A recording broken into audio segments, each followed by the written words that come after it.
দেখো আমরা সবাই যে যার বাড়িতে চলে এসেছি, শুধু মাধব লয়ে গেছে। মাধব এখনো ছোট মার বাড়িতেই আছে, আসবে, তাড়াতাড়ি চলে আসবে। আচ্ছা, অনেকদিন তো তোমাদের সাথে কথা হয় না, আজকে তোমাদের সাথে কথা হচ্ছে এতদিন পর।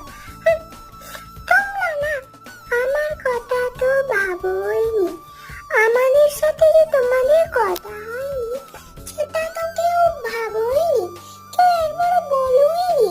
গপু কই, মোহন কই, মিঠি কই, সন্দেশ কই, কেউ প্রশ্ন করনি। আচ্ছা ঠিক আছে, তাই আমি কথা বলতে চলে এলাম। এখন বলো সবাই কেমন আছো, আর কে কোথা থেকে কথা বলছো, তো বলো আর বলো রাধে।